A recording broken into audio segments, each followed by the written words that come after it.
Dans 1 heure et demie, au ministère des Armées, François Bayrou rejoindra Sébastien Lecornu et les présidents des groupes parlementaires.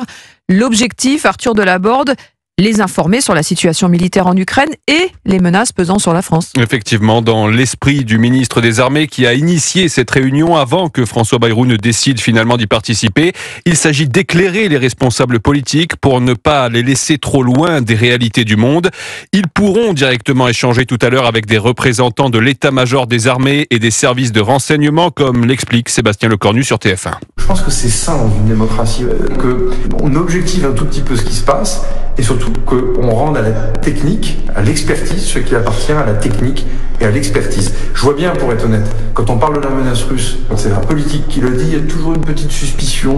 J'ai vu la presse, comme dirait l'autre. Bon, quand c'est la DGSE qui le dit, on ne peut pas suspecter de mentir. L'exécutif espère donc créer des consensus et imposer son récit sur le rôle de la France dans le dossier ukrainien. Sébastien Lecornu dit d'ailleurs croire que l'union nationale autour de nos forces armées est possible.